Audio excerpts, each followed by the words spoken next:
శుభోదయం ప్రియమైనటువంటి బంధుమిత్రులారా.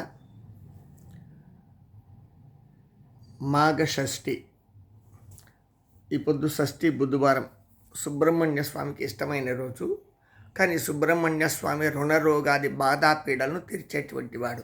మాతో ఎరుకగలిగినటువంటి నిజభక్తులందరికీ కూడా లక్ష్మీ కటాక్షం కలగాలని, ఆయురారోగ్య భాగ్యాలు కలగాలని, అంటే రుణ రోగాది బాధలు, అప్పుల బాధ, రోగాల బాధ ఉండకూడదని, శత్రువుల బాధ అంటే పీడ పేయ పిశాచలు ఉండకూడదని చెప్పి మీకు ఒక మంత్రం, 2 విధాలైనటువంటి సులభమైన మంత్రం. 2 విధాలు కష్టంతో కూడి ఉంటుంది, కానీ దాన్ని నేను ఫిల్టర్ చేసి సులభంగా ఇస్తాను. అంటే నేను సొంతంగా తయారు చేయింది కాదు, వేదాలు ఉపనిషత్తుల్లో నుంచి సాక్షాత్ ఋషిమునులకు భగవంతుడే చెప్పినటువంటి మహామంత్రాలు ఇవి.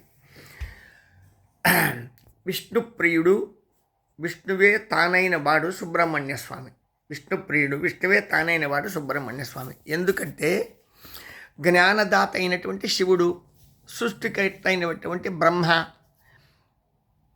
భోజనకర్త, కారణకర్త, భర్త అయినటువంటి విష్ణువు, అంటే బ్రహ్మ విష్ణు మహేశ్వరాదుల త్రిమూర్తి శక్తిని పుణికిపుచ్చుకునేటువంటి వాణి పేరు శరవణ భవ. హరోహర శరవణ భవ శరణం మమ. హరోహర శరవణ భవ శరణం మమ. ఈ మంత్రం గుర్తుపెట్టుకోండి మీరు.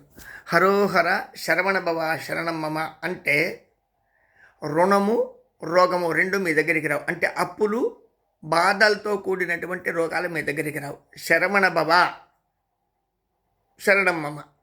హరోహర శరవణ భవ శరణం మమ. ఇది షణ్ముఖుడైనటువంటి సుబ్రహ్మణ్య స్వామి భక్తులకి ఇచ్చినటువంటి ఆశ్వాసన, ఆశీర్వాదం. అంటే నా నామస్మరణాన్ని నా శక్తితో కలిసి ఎవరైతే ధ్యానం చేస్తారో, జపిస్తారో వారి దగ్గరికి రుణ రోగాది బాధా పీడలు ఏవి చేరవు అని చెప్పి ఆయన ఆశ్వాసన చేస్తారు. ఈరోజు షష్ఠికి విశేషమైనటువంటి మీకు ఆశీర్వాదాలతో. ఇంకా మామూలుగా నేను సుధాకర్ స్వామీజీ కాశీలో ఉన్నాను కాబట్టి కాశీలో రహస్యాలు ఏం చెప్పేది ఏంటి అర్థమైన ధర్మమే రక్షణ, ధర్మమే శక్తి. కాబట్టి ధర్మమైనటువంటి జ్ఞానవాపి అనబడేటువంటిది అర్థమైన గుర్తుపెట్టుకోండి. జ్ఞానము అంటే ఏమి? బుద్ధి. అది హిందూ పదం. వాపి అంటే బావి. జ్ఞానవాపి అంటే జ్ఞానంతో నిండినటువంటి బావి.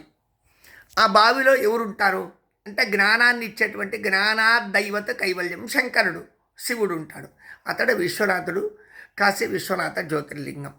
ఇంకా గోడ దగ్గర ఒక తరహా ఇన్ని రోజుల నుంచి తప్పించినటువంటిది, అంటే యుగ యుగాంతరాల శక్తివంతుడైనటువంటి నందీశ్వరుడు. ఏమి? నంది అంటే ధర్మదేవత, అంటే ధర్మం మీద ప్రయాణం చేస్తాడు శివుడు, శంకరుడు. అట్టి ధర్మంతో కూడిన ధర్మం తానైనటువంటి నందీశ్వరుడికి 4 పాదాలు ఉంటుంది, అంటే 4 కాళ్ళు. ఈ 4 కాళ్ళు 4 యుగాలకు ప్రతీక, 4 వేదాలకు ప్రతీక, అర్థమైన 4 శక్తులను భక్తులకు ఇచ్చేదానికి ప్రతీక అంటారు. ఇందులో గుర్తుపెట్టుకోవాలి, శృంగ మధ్య శిఖరం దత్వ అంటే నంది కొమ్ముల మధ్యలో శివలింగాన్ని చూసేది ఆనవాయితీ. అర్థమైన నంది కొమ్ముల మధ్యలో నుంచి ఇంకెవరన్నా వేరే ఏమన్నా ప్రేయర్లు చేస్తారా? నంది ముందర ఇంకెవరన్నా ఏమన్నా ప్రేయర్లు చేస్తారా? నందికి పూజ చేసేవాడు, అర్థమైన ఇంకా నంది మనకు వద్దులు అనేవాడు, అథవా నందిని నాశనం చేయవులా అనేవాడికి ధర్మం ఉంటుందా? కాబట్టి ధర్మమైనటువంటి ధర్మదేవుడు శివుణ్ణి పిలుచుకునే దానికి తప్పిస్తే, అటువంటి శివుణ్ణి పిలుచుకునేటువంటి తపశ్శక్తి సంపదాలు కలిగినటువంటి శక్తివంతునికి, నందీశ్వరునికి మనము కూడా శక్తితో కూడి అర్థమైన స్వామి, మన స్వామిని తీసుకుంటా అని చెప్పి మాలాంటి వారు, అంటే మేము చాలామంది చాలా సంవత్సరాలు, సుమారు నేను 40 సంవత్సరాలుగా, నా ఎక్స్పీరియన్స్ 40 సంవత్సరాలుగా కాశీలో నందీశ్వరుని చెవులో చెప్తే, కుడి చెవులో ఎడమ చెవులో వెళ్ళినప్పుడంతా కూడా అర్థమైన అక్కడ ఉండేటువంటి లింగాలకు దండం పెట్టకుండా నందికే దండం పెట్టి నందినే శరణు వేడితే, అయ్యా నువ్వు ధర్మప్రభు స్వామిని తీసుకున్నంటే ఇప్పుడు జ్ఞానవాపి శుద్ధి చేసినారు. అంటే ఇప్పుడు అర్చక స్వాములు అక్కడ ఉండేటువంటి వంశాచారంగా చేస్తూ ఉన్నారు తప్ప ఇంకా పబ్లిక్కి అంటే కాశీ విశ్వనాథ దర్శనము స్పర్శనము లేదు. అది భగవంతుడు తొందరలోనే ఈశ్వరుడు స్పర్శ దర్శనము, నిజ దర్శనము మనకి ఇచ్చునుగాక అని చెప్పి అందరికీ ఆశీర్వాదాలు చేస్తూ, ధర్మాన్ని కాపాడేటువంటి ధర్మదేవుడైనటువంటి నందీశ్వరుడు అందరినీ కాపాడవాలని చెప్పి మీకు అందరికీ కూడా ఆశీర్వాదాలు తెలుపుతూ ఉన్నాను. కాశీ లోపల ధర్మమే దేవుడు. కాశీలో ఏం దేవుడు? ధర్మమే దేవుడు. మీరు మొక్కేది శివలింగం, మీరు అడుగు పెడితే తొక్కేది శివలింగం, అణువణువులో శివలింగం, కణకణంలో శివలింగం. అణువణువులో కణకణంలో శివలింగం. కంకర్ కంకరమే శంకర్. హర్ హర్ మహాదేవ శంభో, గర్ గర్ మహాదేవ శంభో. మా సిగ్నేచర్, మా చవరాలు. సుధాకర్ స్వామి చవరాలే కాదు, ఏ తపస్వి చవరాలైనా ఈశ్వరులోంచి విడిపోయినాం, ఈశ్వరుని కలుసుకోవడం ఆనవాయితీ ఉంటుంది. హర్ హర్ మహాదేవ్, గర్ గర్ పర్ మహాదేవ్. హర్ హర్ మహాదేవ్, గర్ గర్ మహాదేవ్. హర్ హర్ మహాదేవ్, గర్ గర్ మహాదేవ్. కణ్ కణ్ మే శంకర్, కంకర్ కంకర్ మే శంకర్, కంకర్ కంకర్ మే శంకర్, కంకర్ కంకర్ మే శంకర్. శంకర్కతో పరమానందం, పరమైశ్వర్యం, పరమధైర్యం, పరమశక్తి, పరమ సాహసం, సాహసం సాహసం. హర్ హర్ మహాదేవ్ శంభో. కాశీ విశ్వనాథకండి ధర్మ భిక్షువుని మీ భిక్ష అపేక్షిస్తున్నాను. మీరు దక్షిణ భిక్షం ఇస్తే మీకు ఆశీర్వాదాలు కాదు, మీరు ఇచ్చేటువంటి భిక్షే మీకు రక్షణ.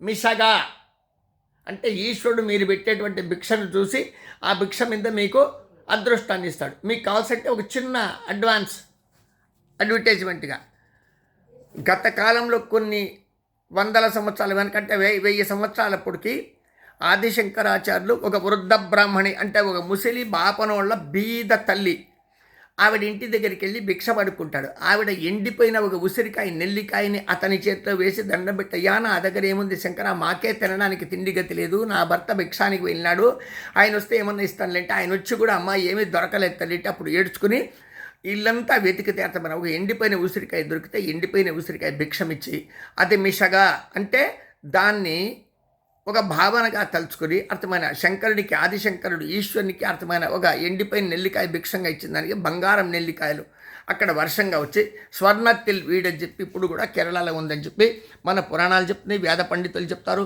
మంచి శక్తివంతులు గురువులు చెప్తారు. దీన్నే మీరు మిషగా పెట్టుకుంటే కూడా నాలాంటి భిక్షగాళ్ళకు మీరు ఇచ్చేటువంటి భిక్ష మీకు అక్షయమయ్యి అర్థమైన మీకు స్వర్ణయుగంగా మీ బతుకులు చాలా ఆనందంగా పరమతృప్తిగా ఉంటుందని చెప్పి చెప్తున్నాను. అంటే దాన్ని నేను మిషగా ఎందుకు తీసుకున్నానంటే అది ఈశ్వర శబ్దం కాబట్టి, అది ధర్మం కాబట్టి, అదే సత్యం కాబట్టి. అంటే నిజ భక్తుడైనటువంటి, నిజ సాధకుడైనటువంటి, నిజ సన్యాసి అయినటువంటి, సన్యాసి అంటే సంసారం లేకుండా అని కాదు, సన్యాసి అంటే సమ్యక్ న్యాయం, సమ్యక్ న్యాసం, న్యాయంతో సమయాన్ని గడిపేటువంటి వాడు, ధర్మబద్ధంగా కుటుంబాన్ని పోషించేటువంటి వాడు, ధర్మబద్ధంగా ఇల్లు ఇల్లాలతో ఉండేటువంటి వాడు, ఈశ్వరునికి భిక్షం పెట్టేదానికై సంసారాన్ని చేసేవాడు. అర్థమవుతుందా? మీరు సన్యాసి అంటే ఏదేదో పిచ్చి పిచ్చిగా ఊహించుకోబాకండి. సమయాన్నే న్యాసం చేస్తాడు వాడు, సమయాన్ని తింటాడు, సరి అయిన సమయానికి సరి అయిన సమయాన్ని తింటాడు. అంటే వాడు ధర్మబద్ధంగా బాధ్యత ఉంటాడు, ధర్మబద్ధంగా పిల్లల్ని పుట్టిస్తాడు, ధర్మబద్ధంగా ఆడపిల్ల మగపిల్లకు ఏ సమయానికి ఆయా సంస్కారాలు చేయిస్తాడు,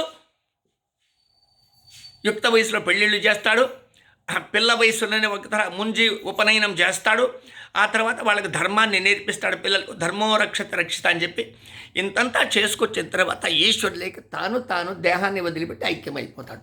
ఇది ధర్మబద్ధమైనటువంటి సన్యాసము, ఋషితత్వము, మునితత్వము, తపస్తత్వమైంటుంది. కాశీ రామేశ్వరం మజిలీ కథలు కాదు. అంటే నువ్వు అక్కడ ఎన్ని రోజులు ఉంటే ఎట్లా తిరిగి కాశీ రామేశ్వరం అంటే పక్కపక్కలో ఉంది, కానీ 1000 మైళ్ళు ఉంది. అది ఉత్తరాన, ఇది దక్షిణాన ఉంది. కాశీ ఉత్తరాన ఉంది, రామేశ్వరం దక్షిణాన ఉంది. అంటే భారతదేశంలో భారతీయులు హరహర మహాదేవ శంభో కాశీ విశ్వనాథ గంగే. కానీ అదృష్టం భారతీయులకు భారతంలోనే కాశీ రామేశ్వరాలు ఉంది. అర్థమైనా? రామేశ్వరం అంటే విచారక్షేత్రం, కాశీ అంటే వినిమయ క్షేత్రం. విచారము వినిమయము రెండింటినీ కలుపుకుంటే అదృష్ట క్షేత్రాలు అనమాట ఈ రెండు కూడా కలిసి. హరహర మహాదేవ శంభో కాశీ విశ్వనాథ గంగే. భిక్షాపాత్ర నంబర్ 9343797339, 9343797339 నంబర్. ఈశ్వర కృపాకటాక్ష సిద్ధిరస్తు, ఈశ్వర కృపాకటాక్ష సిద్ధిరస్తు, ఈశ్వర కృపాకటాక్ష సిద్ధిరస్తు. శుభం పోయేస్తాను నాయనలారా, అందరికీ మంచిది. కానీ అందరూ కాశీకి ఆహ్వానితులే. నాయన సుస్వాగతం సుస్వాగతం సుస్వాగతం.